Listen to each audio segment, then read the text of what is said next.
misi perdamaian yang digadang-gadang oleh seluruh pemimpin di dunia ini kan berarti gagal. Setelah kunjungan Pak Jokowi ke Rusia, ke Moskow, ternyata setelah itu Moskow membombardir wilayah Ukraina dengan cara membabi buta.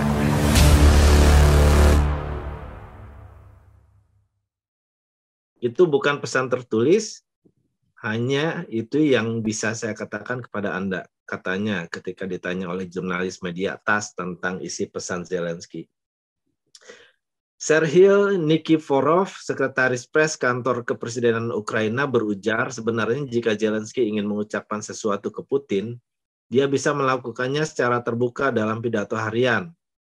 Nikiforov mengatakannya kepada media lokal Ukraina, Ukrainska Pravda.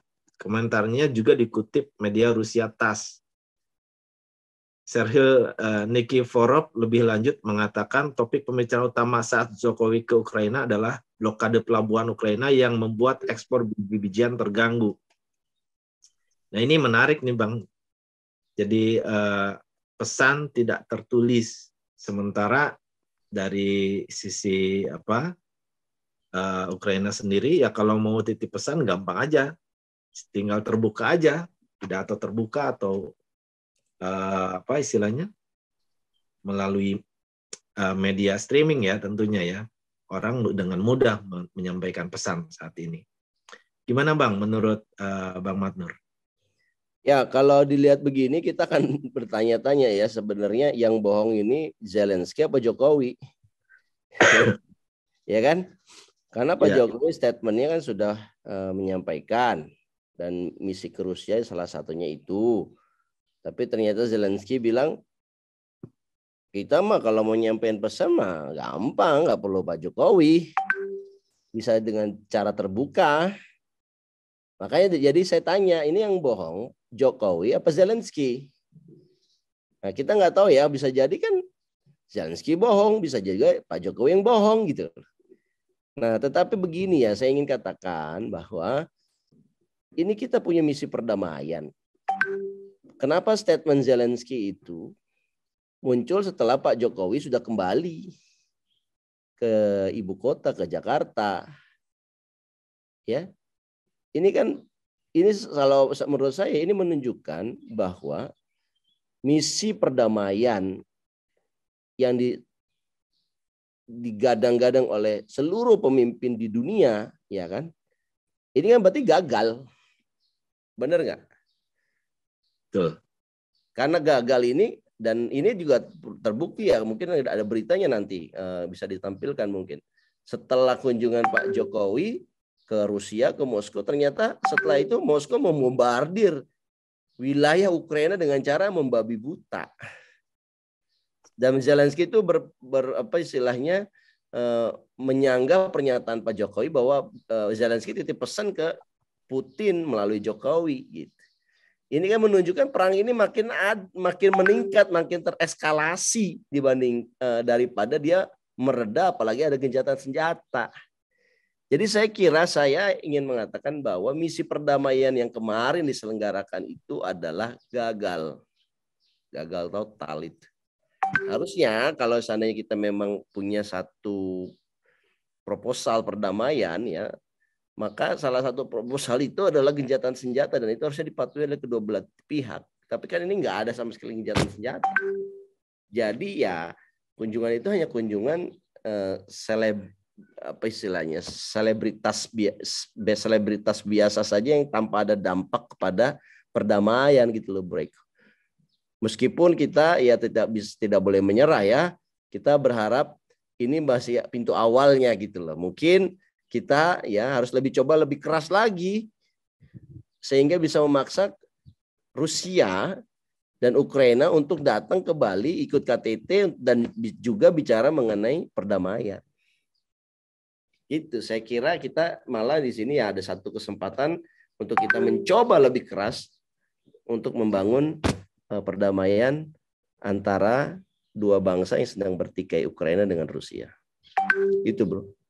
Ya, ini Bang, ini kan yang menarik juga bahwa Serhiy Nikiforov lebih lanjut mengatakan topik pembicaraan utama ya saat Jokowi ke Ukraina adalah blokade pelabuhan Ukraina yang membuat ekspor biji-bijian terganggu. Dan demikian juga yang dibahas ke Rusia ya. Nah, itu jadi topik utama begitu. Jadi ini yang sebenarnya niat awalnya memang benar misi perdamaian atau memang itu kan akan menjadi aneh, Bang. Gimana menurut Bang Mandur? Iya, jadi kalau dilihat ternyata ya, kalau menurut saya yang terjadi adalah Pak Jokowi itu lebih banyak bicara mengenai urusan gandum dengan Ukraina. Kenapa? Karena Indonesia itu mengimpor gandum itu nomor 1 itu dari Ukraina. Dan gandum itu pengimpor terbesarnya adalah perusahaan yang namanya PT Indofood. Grupnya Antoni Salim. Ya. Ya. Karena kalau seandainya stok gandum dari Ukraina terus terputus, ini bisa mempengaruhi harga Indomie di domestik ya, harga mie instan di domestik gitu. Makanya ada pembicaraan yang cukup lama ya terkait urusan perdagangan gandum ini dengan pihak Ukraina gitu. Dan kita belum mendapatkan kabar ya, belum mendapatkan kabar baiknya seperti apa terkait mengenai gandum ini. Yang jelas urusan gandum ini diejek oleh mantan duta besar Australia ya yang namanya David Angel. Kita diejek. Ini bukan urusan perdamaian, jauh ini cuma urusan mie katanya. Ya tanpa kemudian kita menyatakan bahwa ini kan orang Australia, tapi kita ingin sampaikan terima kasih karena kita diberikan informasi, oh ternyata ini yang dibahas gitu loh. Sedangkan isu ini di domestik dalam negeri tidak muncul, seolah-olah gagah sudah dibawa nih pesan perdamaiannya kepada Putin. Nah, ternyata Zelensky bilang kami bisa kirim sendiri. Nah ini sekali lagi menunjukkan bahwa daya tawar kita untuk memaksa dua pemimpin ini berunding itu ternyata belum cukup kuat. Dan ini harus kita evaluasi kenapa belum cukup kuat. Bisa jadi kredibilitas bangsa kita ini masih dianggap bangsa yang tidak terlalu urgen lah begitu, sehingga pendapatnya bisa diabaikan. Kan menyedihkan kalau begitu kan. Dan menurut saya kita perlu meningkatkan kredibilitas kita sebagai bangsa, setidaknya kita sebagai bangsa nomor 4 terbesar di dunia, kita harusnya dikagumi gitu loh. Ya kan? Kita masa datang tidak ada gitu loh perdamaian, mungkin karena militer kita bukan militer yang keempat dunia, Bro Eko. Ya. Ekonomi kita bukan yang keempat dunia ya. Emang betul ekonomi kita baru ke-16 dunia. Militer kita kekuatannya itu masih ratusan, kecil. Kita nggak terlalu kuat gitu. Kita tidak punya kapal induk, kita tidak punya nuklir. Kalau kita negara keempat dengan kekuatan nuklirnya di dalamnya, saya kira Rusia dengan Ukraina akan berpikir 2 kali. Oh iya ya, Indonesia keren juga kalau dia minta gencatan senjata, daripada dia ngamuk nanti kita lagi yang kena ya kan. Tapi ternyata daya tawar kita terhadap kedua negara ini masih lemah karena memang istilahnya itu ada softwarenya, itu namanya soft power kita ya, itu memang belum canggih-canggih amat ya. Ini sekali lagi diplomat dan juga kekuatan ekonomi dan kekuatan militer kita memang belum terbaharui dengan baik lah. Setidaknya kita masih ketinggalan sama Vietnam, kita masih ketinggalan sama Singapura dalam hal perlengkapan militer. Kita juga masih ketinggalan terkait dengan pertumbuhan ekonomi ya, growth-nya dengan tetangga kita Vietnam dan Thailand. Sehingga ya mungkin wajar kita hanya menang di jumlah penduduk, tapi penduduknya juga nggak bisa apa-apa karena secara ekonomi kita masih kelompok menengah, ekonomi menengah begitu. Saya kira itu. Nah ini yang menjadi persoalan adalah Australia mengirimkan 43 tank canggih gitu ya. Ini semakin semakin tampak lemah diplomasi yang dilakukan oleh Indonesia oleh Pak Jokowi kemarin. Ini sebetulnya bagaimana sih citra kita di mata internasional begitu ya soal ini. Ya, apalagi dengan apa istilahnya ada informasi baru bahwa sebetulnya tidak nitip pesan gitu ya. Ini kan tentunya sebagian orang akan merasa malu ya, istilahnya. Ilfil seperti judul. Gimana Bang?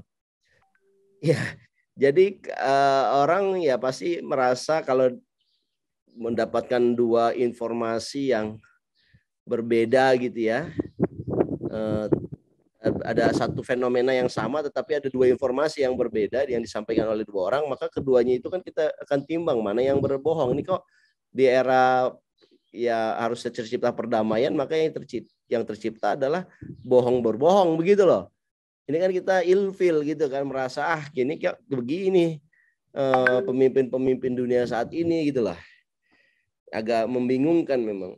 Nah, tapi saya kira begini ya. Nah, pemimpin di dunia ini memang narasinya narasi yang indah, narasi perdamaian ya. Tanyalah seluruh pemimpin yang ada di dunia ini.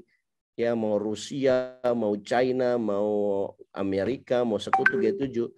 Mau nggak terciptanya perdamaian? Mereka pasti bilang mau. Ya kan? Amerika sendiri mau. Ya kan? Australia bilang mau perdamaian. Tapi cara perdamaian yang mereka hendaki itu berbeda satu sama lain. Amerika, Prancis, Jerman, Italia, Kanada, Australia berpikir perdamaian itu artinya menyuplai senjata lebih banyak kepada Ukraina. Di mana secara logika sederhana kita, ya kalau Anda disuplai senjata lebih banyak berarti Anda siap melakukan perlawanan. Itu namanya bukan perang. Ya enggak? Nah, perang itu kan harusnya kalau bisa dilucuti senjatanya, bukan ditambah. Ya. Ini kan aneh, komitmen memberikan 1 million ya euro misalkan. Terakhir itu Norwegia. Itu berkomitmen memberikan bantuan, katanya bantuan kemanusiaan, tetapi di dalamnya juga ada bantuan persenjataan gitu. Ya meskipun ada yang mengatakan perdamaian itu hanya bisa terlaksana apabila ada kekuatan senjatanya. Nah, tetapi saya kira dalam konteks ini kita udah berlangsung hampir lebih dari 100 hari perangnya ya. Dan kita lihat bahwa fungsi PBB ini belum maksimal. PBB ini kan lembaga Persatuan Bangsa-Bangsa yang harusnya bisa dong bersama-sama menghentikan negara yang sedang bertikai. Nah, sebetulnya daripada mengequip ya senjata, lebih baik kan pemimpin-pemimpin ini berpikir gimana caranya agar PBB ini menjadi fungsional kembali yang sekarang itu disfungsional. Apakah kemudian PBB ini tidak bisa berfungsi? Ya kalau gitu bubarkan saja PBB-nya. Kan itu harusnya pikirannya para pemimpin gitu loh. Karena ini kan bicara mengenai global order, tatanan dunia. Nah kalau kayak sekarang, masing-masing negara menyuplai senjatanya masing-masing ke dua negara yang berpihak ini. Terus PBB apa kerjaannya? Terus kemudian berarti PBB gagal menciptakan perdamaian. Ya oleh karena itu, bagaimana dengan international order yang kita miliki saat ini? Berarti international order yang kita miliki saat ini cepat atau lambat akan kolaps dong. Karena tidak ada pemimpin yang berpikir besar begitu. Ya, dan kita bisa membayangkan kalau international ordernya kolaps, yang terjadi perang Ukraina dengan Rusia ini akan bertambah eskalasinya. Dan saya kira prediksi kita mengatakan ke situ. Bahwa perang ini akan bertambah eskalasinya dan negara berikutnya yang akan masuk dalam medan perang secara langsung, prediksi kita adalah Polandia. Dan setelah itu daerah-daerah sekitar yang Eropa Timur lainnya termasuk Estonia, kemudian Latvia, ya, kemudian Georgia, ya, dan akhirnya menjadi perang di Sentral Eropa. Dan kalau itu terjadi bisa juga terjadi di Pasifik, ya, karena ada aliansinya Rusia di Pasifik yaitu China, dan kita punya problem dengan Laut Cina Selatan. Gitu. Nah kalau prediksinya kayak begitu, saya kok menilai pintu perang dunia ketiga ini sudah semakin terbuka lebar. Karena lagi-lagi tidak ada satu negara yang berpikirnya itu sangat besar. Masing-masing kepala negara, even negara-negara Amerika dan G7 berpikirnya adalah menciptakan perdamaian itu dengan cara menambah suplai senjata.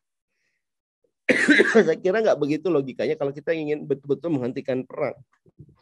Harusnya pemimpin-pemimpin dunia itu berpikir bagaimana kita memfungsikan kembali lembaga PBB kita. Sistem PBB itu ya, Bro Eko, tidak berfungsi karena ada hak veto di situ. Hak veto itulah hak yang berdiri sejak tahun 1945 dan itu sudah tidak sesuai lagi dengan perkembangan zaman. Sekarang masing-masing negara sudah equal.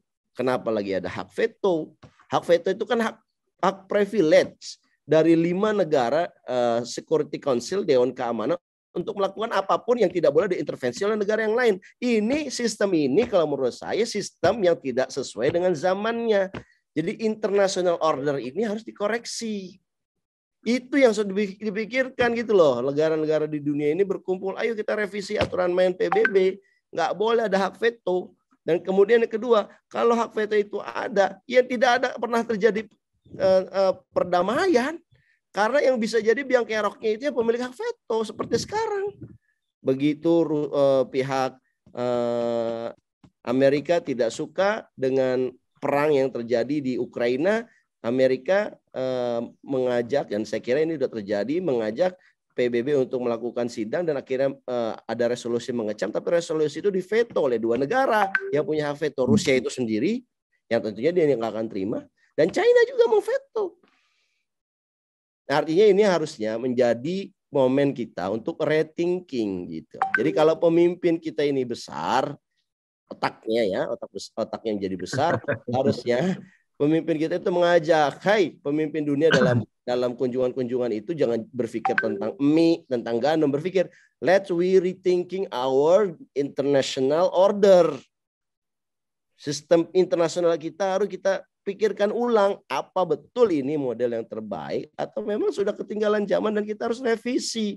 Kalau revisi, ayo kita duduk bareng-bareng bagaimana ada 120 lebihan ya negara itu berkumpul dan kemudian bersama-sama kita ini harus mencabut hak veto dari 5 anggota ini deh. Gitu dong bro harusnya. Tapi kan ini enggak. Makanya saya kira karena international ordernya ini sedang kolaps, maka jangan harap ya sistem yang kita gunakan ini bisa menciptakan perdamaian. Karena ini sedang menuju kolaps. Kita butuh sistem yang baru. Begitu bro. Oke baik, menarik ya. Tapi jujur saja, kalau saya pribadi memang merasa di-prank. Di-prank. Oke, baik mungkin cukup ya untuk topik itu ya. Kita bisa lanjut ke topik berikutnya. Siap. Pemirsa jangan lupa untuk like, share, komen, dan subscribe Ahmad Nur Hidayat Channel dan pantengin terus. Jangan salah arah yang tayang setiap harinya.